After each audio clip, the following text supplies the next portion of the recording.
আপনারা জানেন গত পরশুর রাতে লিওনেল মেসি যে ন্যু ক্যাম্প ভিজিট করছে একটা অভিসারের মতো করে সারপ্রাইজ ভিজিট, এইটা নিয়ে মোটামুটি স্পেন সহ সারা পৃথিবীতে একটা তোলপাড় চলতেছে।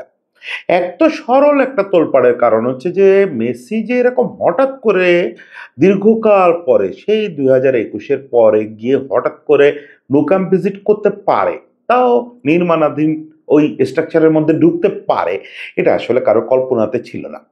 এখন এই ভিজিটটা করে আসার পরে কেন ভিজিট করছে, তার উদ্দেশ্যটা কি, এটা নিয়ে নানা রকম রিউমার, গসিপ এবং কিভাবে ভিজিট করছে সেটাও মানুষ পুরোপুরি পরিষ্কার ছিল না। আমি অলরেডি একটা কন্টেন্ট করছি, সেখানে মূলত স্প্যানিশ পত্রিকাগুলোর ভার্সনটা জানাইছি, তারপরে রিউমার চলতেছিল। এর মধ্যে গতকালকে দ্য স্পোর্ট, দাঁড়িয়ে দ্য স্পোর্ট, ওরা ঘোষণা দিলে যে আমরা সব জানি। ওরা একটু একটু করে ব্যাপারটা নিয়ে নানা রকম রিপোর্ট করতেছিল। কিন্তু ওরা সব জানে কেন? ওরা সব জানে হচ্ছে গতকালকেই ওরা ঘোষণা দিল যে আমাদের কাছে লিওনেল মেসির একটা এক্সক্লুসিভ ইন্টারভিউ আছে। এইটা আপনারা মঙ্গলবার পাবেন। মঙ্গলবারে জানতে পারবেন যে সে কেন ঢুকছিল এখানে। এখন সবাই মিলে আমরা খুব ইয়ের ভিতর ছিলাম, এক্সাইটমেন্টে ছিলাম। আমার আসলে ওই যে স্পেনের মঙ্গলবার আর বাংলাদেশের মঙ্গলবার, এটা নিয়ে বোঝাপড়ায় ব্যাপক ঘাটতি আছে। আমার টাইম জোন নিয়ে বোঝাপড়া আজও ক্লিয়ার না। ফলে আমি সোমবার সন্ধ্যাতেই যখন স্পোর্টসে ঢুকে ঘোটাঘুটি করতেছি যে নতুন কিছু জানা যায় কিনা, তখন দেখি ওরা মেসির ইন্টারভিউ আপলোড করে দিছে। ইন্টারভিউ যে খুব আকর্ষণীয় হয়েছে তা নাই, এটা অ্যাকচুয়ালি মিয়ামিতে বসে গত সপ্তাহে নেওয়া ইন্টারভিউ। এই ইন্টারভিউ আসলে এই যে সারপ্রাইজ ভিজিট, এটা রিলেটেড না। ফলে এখান থেকে খুব বেশি ক্লিয়ার হওয়া গেল না যে আসলে কেন কি ঘটছিল। কিন্তু স্পোর্ট অনেক পরিষ্কার করে ভিজিটটা সম্পর্কে একটা রিপোর্ট করছে। এছাড়াও ইন্টারভিউতে মেসি খুব তাৎপর্যপূর্ণ কয়েকটা কথা বলছেন। আমরা এক কাজ করি, একটু মেসি আসলে কিভাবে স্টেডিয়ামে ঢুকছিলেন সেইটার একেবারে স্পোর্টসের লেটেস্ট ভার্সনটা দিয়ে একটু আজকে গল্পটা শুরু করে। আর হচ্ছে মেসি যে এই কথা দুটো বলছে, একটা হচ্ছে আমি কারো ওপর বোঝা হতে চাই না, আর একটা হচ্ছে অবশ্যই অবশ্যই নৌ ক্যাম্পে ফিরতে চাই। এই দুটো কথা, এছাড়া অনেক কথা আছে। আমার ধারণা এই কন্টেন্ট আপনারা যতক্ষণে দেখতেছেন ততক্ষণে বেশিরভাগ গুরুত্বপূর্ণ কথার বাংলা নিউজও আপনারা পেয়ে গেছেন, পেয়ে যাওয়া উচিত। লোকেদের স্পোর্টস ফলো করা উচিত, ফলো করলে তারা জেনে যাবে কি হয়েছে। ফলে ওদিকে আমরা কম যাই, আমরা এই দুটো কথা একটু আলোচনা করি। আর হচ্ছে স্পোর্টস কি জানাচ্ছে, অ্যাকচুয়ালি মেসি কিভাবে ঢুকছিল সেই বর্ণনাটা একটু দেই। আগের দিনের কন্টেন্টে আমি বলছিলাম, যেটা আপনারা জানেন, যে বার্সেলোনায় মেসির একটা বাড়ি আছে। এটা হচ্ছে একটা ক্যাসেলের মতো জায়গায়, একটা পাহাড়ের উপরে একটা দুর্গের মতো জায়গায় মেসির একটা বাড়ি আছে। মেসি এখানে ওই প্যারিসে চলে যাওয়ার পরে ২-৪ বার যে আসেনি তা না। ওইদিনই বলছি যে এই বার্সেলোনায়, এফসি বার্সেলোনা থেকে মানে নু ক্যাম্প থেকে কয়েক কিলোমিটারের মধ্যে এসে সে রাত কাটাইছে। কারণ পৃথিবী জুড়ে তার যতগুলো বাড়ি সবচেয়ে পছন্দের বাড়ি এইটা। এইটাই সে স্বপ্নের মতো করে তৈরি করছে। ইনফ্যাক্ট সে তো ভাবছিল যে এইটা ছেড়ে কোনোদিন যেতে হবে না। হয়তো বৃদ্ধ বয়সে ২-৪ দিন গিয়ে রোজারিওতে থাকতে পারি, আর কোথাও যে যেতে হবে এটা তো তার মাথায় আসে নাই। ফলে এটাই তার স্বপ্নের বাড়ির মতো করে সাজাইছে, এখানে সে মাঝে মাঝে আসে।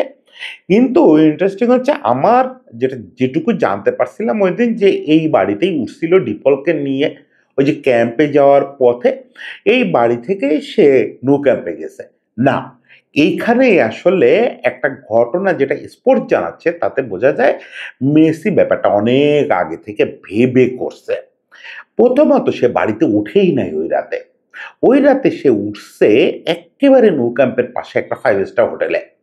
সে ওই হোটেলে নিজের বাড়ি রেখে বার্সেলোনায় একদম এফসি বার্সেলোনা ক্লাবের পাশেই একটা 5 স্টার হোটেলে উঠছে। সে যখন উঠছে ততক্ষণে বিকাল হয়ে গেছে। খুব বেশি লোক আসলে খেয়াল করে নাই যে মেসি ওই হোটেলে ঢুকছে। মেসি আর ডিপল ঢুকছে। ২-৪ জন ফ্যান পরবর্তীতে মিডিয়াতে বলছে যে হ্যাঁ, তারা ওই হোটেলে তারা ঢুকতে দেখছে। ওই ২-৪ জনের মুখে মুখে ব্যাপারটা ছড়ায় পড়ছে যে লিও বার্সেলোনায়, বাড়িতে না, হোটেলে, একদম নু ক্যাম্পের পাশের একটা হোটেলে। ফলে লোকজন কি করছে, ওই হোটেলটা আবার কিন্তু তারকাদেরই হোটেল। এমনিতেই 5 স্টার হোটেলগুলোতে তো আর আপনি চাইলেই গিয়ে কাউরে দেখতে যেতে পারেন না। বড় বড় তারকারাই থাকে 5 স্টার হোটেলে, অন্তত সামর্থ্যবান লোকেরা থাকে। আর ও জায়গায় নিশ্চয়ই আরো ওরকম লোকেরা থাকে। ফলে লোকজন কি করছে, লোকজন পেছনের গেটে গিয়ে একটা অবস্থান নিছে যে লিও যদি বেরই হয় গাড়ি নিয়ে তাহলে তো পেছনের গেট দিয়ে বেরোবে, আমরা লিওরে একটু দেখে হাতটাত নাড়াবো। লিও সামনের গেট দিয়ে ডিপলরে নিয়ে গটগট করে হেঁটে বের হয়ে গেছে, মাথায় একটা হুডি, মুখে একটা মাস্ক, সে গটগট করে বের হয়ে গেছে। বের হয়ে গিয়ে ওখানে একটা রেস্টুরেন্টে সে একটু খাওয়া দাওয়া করছে, হয়তো কফি খাইছে, ড্রিঙ্ক করছে। এই রেস্টুরেন্টটা পাব টাইপের। এই রেস্টুরেন্টটা হচ্ছে বার্সেলোনা খেলোয়াড়দের খুব পছন্দের একটা রেস্টুরেন্ট, কারণ রেস্টুরেন্টটা কোলাহল মুক্ত এবং রেস্টুরেন্টটা একটু এক্সক্লুসিভ রাখা হয়, যে এখানে খেলোয়াড়রা যাতে এসে নিজেদের মতো করে টাইম পাস করতে পারে। নিরিবিলি একটা রেস্টুরেন্ট, ওখানে বসে খেলা দেখা যায়। সে ওই রেস্টুরেন্টে বসে বার্সেলোনা সেল্টা ভিগো ম্যাচটা দেখছে, যেটা খেলতে বার্সেলোনা অ্যাকচুয়ালি সেল্টা ভিগোতে। মানে সময়টা এমন যে বার্সেলোনা শহর আসলে নীরব তাদের দলের খেলা দেখার জন্য। শহরের লোকেরা টিভিতে বসে বার্সেলোনার খেলা দেখতেছে, অ্যাওয়ে ম্যাচ। বার্সেলোনার খেলোয়াড়রা সবাই শহরের বাইরে, বার্সেলোনার কোচ টোচ সব শহরের বাইরে। ম্যানেজমেন্টের ফোকাস তখন সেল্টাতে।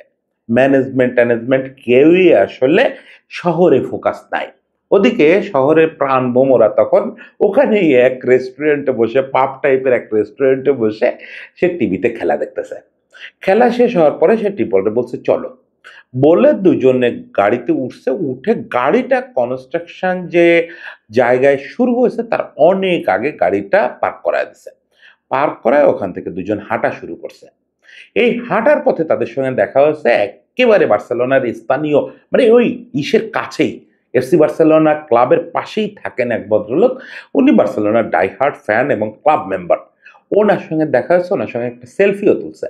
তবে তারা রিকোয়েস্ট করছে যে তুমি এখনই সেলফিটা পোস্ট করো না, একটু পরে পোস্ট করো। এরপরে সে ঢুকছে। এরপরে কিভাবে ঢুকছে সেটা তো জানেনি। এই জানেনি বললাম, তারপরেও এখানে যে মতটা এখন এস্টাবলিশড সেটা হচ্ছে যে মেসি আসলে ওখানে যাওয়ার বেশ আগে ওই সিকিউরিটি কোম্পানিরে বলছিল যে আমি গেটে যাব, গেটে গিয়ে তোমাদের পারমিশন চাইবো, যাতে ওরা হক চকায় না যায়। এবং ওই সিকিউরিটি কোম্পানিকে বলছিল যে এটা ম্যানেজমেন্টকে জানানোর দরকার নেই, অ্যাটলিস্ট লাপোর্তাকে জানানোর দরকার নাই। ফলে সে এক ধরনের নীরব ভিজিট করছে, কিন্তু পুরোটা পরিকল্পিত। ওই ভিজিট করার জন্য ওই হোটেলে উঠছে। ওই ভিজিট করবে বলে ওই নির্দিষ্ট রেস্টুরেন্টটায় সে খেলা দেখছে, খাইছে। খেয়ে রাত একটু গভীর হলে ওখানে ঢুকে পড়ছে। এরপরে এই পুরো স্টোরিটা যখন বার্সেলোনা শহরে ছড়ায় পড়ছে, তখন সঙ্গে আরেকটা রিউমার ছড়ায় পড়ছে যে সে নো ক্যাম্পে আসছে। নো ক্যাম্পে এসে মেসেজ দিছে আমি এখানে ফিরতে চাই, শুধু বিদায় নিতে ফিরতে চাই না, খেলতে ফিরতে চাই। আবার লাপোর্তা এর মধ্যে গত কয়েক বছর ধরে হাত পা ধরতে বাকি রাখতেছে যে তুমি একটু নো ক্যাম্পে আসো, এই দুদিন পরে নো ক্যাম্পের ইনাগুরেশন তোমার হাত দিয়ে করাবো। ১২৫ বছর পূর্তি হলো, তারে ডাকলো, আসলো না। কিন্তু এরকম নিজে নিজে আসলো, বেশ প্ল্যান করেই আসলো।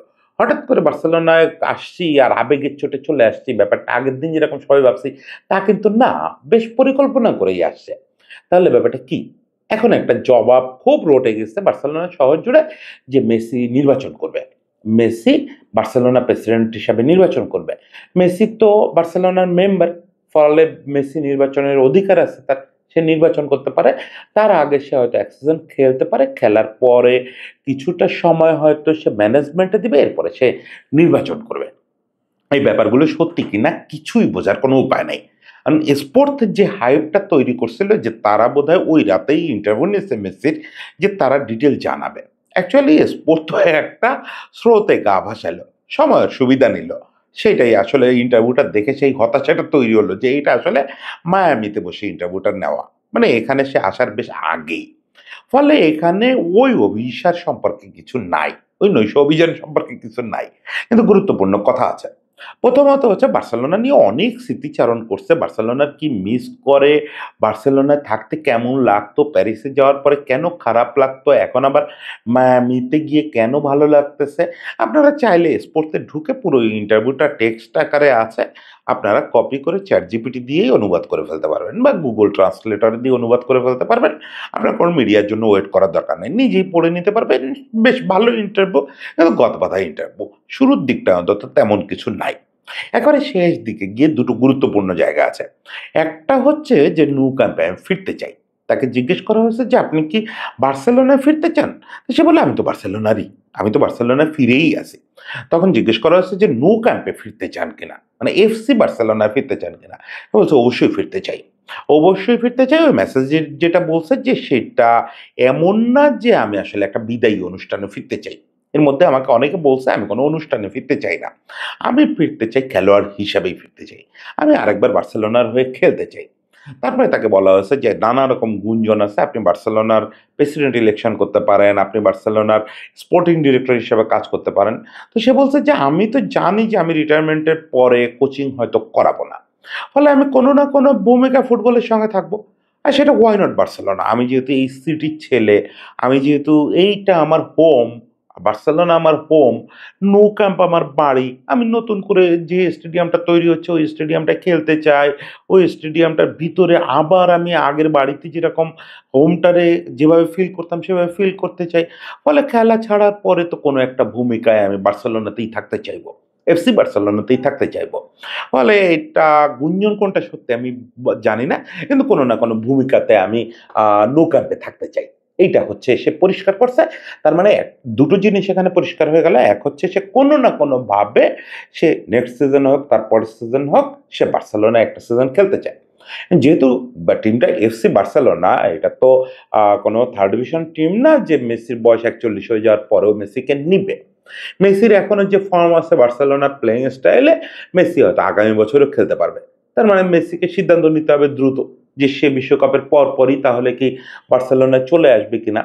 স্পোর্ত অবশ্য সঙ্গে আরেকটা লেখা পাবলিশ করছে যেটা খুবই অনুমান ভিত্তিক লেখা যে জানুয়ারিতেই সে আসতেছে কিনা। এটা আমার কাছে সত্যি মনে হয় না যে জানুয়ারিতেই সে বার্সেলোনার জার্সি আবার গায়ে জড়াবে কিনা। এই হাইপটা আমার কাছে সত্যি মনে হয় নাই। যদিও উইন্ডো তো আছেই। জানুয়ারি থেকে সে চাইলে বিশ্বকাপের আগ পর্যন্ত বার্সেলোনার হয়ে ওই যে লোনে এসে খেলতে পারে। আরেকটা জিনিস পরিষ্কার হলো যে সে বার্সেলোনার ম্যানেজমেন্টে আসতে চায়। সেটা প্রেসিডেন্ট হিসাবে আসবে, নাকি স্পোর্টিং ডিরেক্টর হিসাবে আসবে, নাকি শুরুতে শুধু বোর্ড ডিরেক্টর হিসাবে আসবে আমরা জানি না। কিন্তু সে নো ক্যাম্পে মানে এফসি বার্সেলোনায় কোনো ক্যাপাসিটিতে রিটায়ারমেন্টের পরেও থাকতে চায়। এ ব্যাপারটাও সে পরিষ্কার করছে। আরেকটা জিনিস আমাদের আর্জেন্টিনার সাপোর্টারদের জন্য সে পরিষ্কার করছে সেটা হচ্ছে যে এই ১ম বারের মতো খুব বোল্ডলি বলছে অবশ্যই ২০২৬ বিশ্বকাপ খেলবো। আ এতদিনে তো আসলে বোঝাই হয়ে গেছে ২০২৬ বিশ্বকাপে এডিডাসের ওই ইয়েতে অংশ নিচ্ছে, আ টিজারে অংশ নিচ্ছে, তারপরে বিশ্বকাপকে স্বাগত জানাইছে, বল পরিষ্কার করার ফটোশুট করছে, নানা রকম করতেছে। বোঝাই যাচ্ছে ২৬ বিশ্বকাপ খেলবে। এই ২৬ বিশ্বকাপ উপলক্ষে প্রি ওয়ার্ল্ড কাপ ক্যাম্পে যোগ দিতেই আসলে আসছে তো স্পেনে। ফলে এটার মুখে খুব বেশি বলা দরকার ছিল না। তারপরেও সে খুব দৃঢ়তার সঙ্গে বলছে, "অবশ্যই ২৬ বিশ্বকাপ খেলবো।" এরপরের লাইনটাই খুব গুরুত্বপূর্ণ। যেটা আপনাদের মনে আছে এই জায়গাটা আমি একটু ভাব নেওয়ার চেষ্টা করি। সেটা হচ্ছে যে আমি মাস কয়েক আগে মেসিকে নিয়ে একটা কনটেন্ট করছিলাম যে মেসি কেন দোলাচলে আছে? কেন সে পরিষ্কার করে বলতেছে না যে বিশ্বকাপ খেলবো কি খেলবো না? মানে একেবারে ঘাড়ের পরে চলে আসছে না। তারপরেও মেসির মতো খেলোয়াড় ডিসিশন জানাচ্ছে না। এটার কারণটা যে কি ছিল সেটা ওই সেকেন্ড লাইনে বলছে। যে আমি কারোর বোঝা হতে চাই না।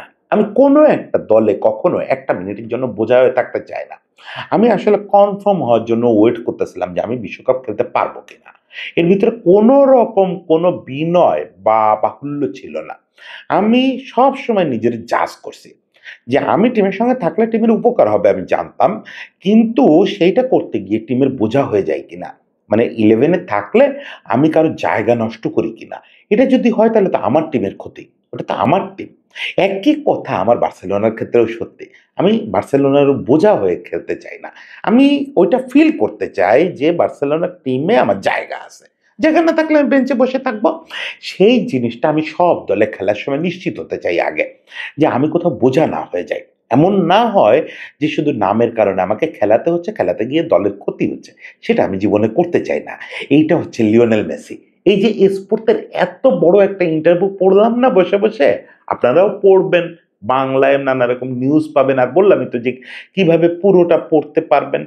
এই পুরো ইন্টারভিউটা পড়বেন শুধু এই শেষ বাক্যগুলোর জন্য। যে আমি জীবনে বোঝা হতে চাইনি। এই বাক্যটার জন্য। তাহলে বুঝবেন যে লিওনেল মেসি কি জিনিস। এইসব অভিষেক-টভিষেক সব মাথা থেকে সরে যাবে একটা বাক্য শুনলে। সবার জন্য শুভেচ্ছা, সবাই ভালো থাকবেন।